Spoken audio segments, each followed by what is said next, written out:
Hi friends, ഇന്ന് നല്ല അടിപൊളി ഒരു ഫിഷ് കറി ഉണ്ടാക്കിയാലോ. അയില വെച്ചിട്ടാണ് ഞാനിത് ഉണ്ടാക്കുന്നത്.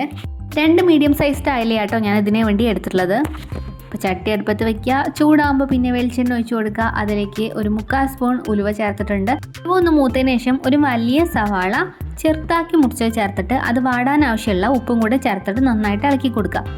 അതൊന്ന് വാടി അതിൻ്റെ കളറൊക്കെ ഒന്ന് ചെറുതായിട്ടൊന്ന് മാറി വരുമ്പോൾ ഒരു തക്കാളി ചെറുതായിട്ട് മുറിച്ചതും 2 പച്ചമുളക് കീറിയതും കൂടി ചേർത്ത് നന്നായിട്ട് ഇളക്കുക. ഇനി ഒരു 10 അല്ലിയോളം വെളുത്തുള്ളി ചതച്ചതും പിന്നെ ഒരു ചെറിയ കഷ്ണം ഇഞ്ചി ചതച്ചും കൂടെ ആഡ് ചെയ്ത് കൊടുക്കുക. എന്നിട്ട് പിന്നെ ഇതെല്ലാം കൂടെ ഒന്ന് മിക്സ് ചെയ്ത് കൊടുക്കുക. ഇതെല്ലാം കൂടെ ഒന്ന് നന്നായിട്ടൊന്ന് വാടി വരുമ്പോൾ പൊടികൾ ചേർത്ത് കൊടുക്കുക. അപ്പോൾ ആദ്യം 1/4 സ്പൂൺ മഞ്ഞൾപ്പൊടിയാണ് ചേർക്കുന്നത്. പിന്നെ 1/2 സ്പൂൺ സാദാ മുളക് പൊടി, 3/4 സ്പൂൺ കാശ്മീരി മുളക് പൊടിയാണ് ചേർക്കുന്നത്. ഒരു 1/4 സ്പൂൺ മല്ലിപ്പൊടിയും 3/4 സ്പൂൺ കുരുമുളക് പൊടിയും 1 സ്പൂൺ ഫിഷ് മസാലയും കൂടെ ചേർത്തിട്ട് നന്നായിട്ട് തന്നെ ഇളക്കി കൊടുക്കുക. ഇതെല്ലാം കൂടി നന്നായിട്ട് യോജിക്കട്ടെ. അതുപോലെ നന്നായിട്ടൊന്ന് മിക്സ് ചെയ്ത് കൊടുക്കുക. 4 കുടംപുളി കുറച്ച് നേരം മുന്നേ ഞാൻ കുറച്ച് വെള്ളത്തിലിട്ട് വെച്ചിട്ടുണ്ടായിരുന്നു. അപ്പോൾ അതും കൂടെ ഇതിലോട്ട് ചേർത്ത് കൊടുക്കുന്നുണ്ട്. ഇത് നന്നായിട്ട് ഇളക്കിയതിന് ശേഷം ഇതിലേക്ക് 1.5 ഗ്ലാസ് വെള്ളം കൂടെ ചേർത്ത് കൊടുക്കാം. ഇതൊരു കുറുകിയ രീതിയിലാണ് ഉണ്ടാക്കുന്നത്. അപ്പോൾ അത്ര വെള്ളം ചേർത്താൽ മതി.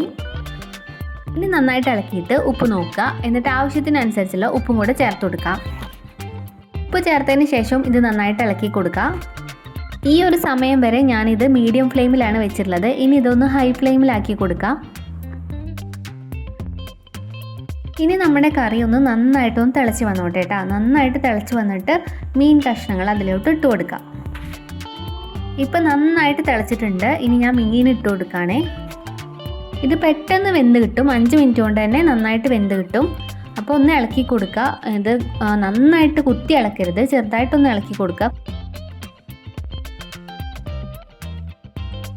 ഇനി ഇത് നന്നായിട്ടൊന്ന് തിളച്ച് വന്നോട്ടെ. നന്നായിട്ടൊന്ന് തിളച്ച് വന്നാൽ തന്നെ മീൻ വെന്ത് കഴിഞ്ഞു.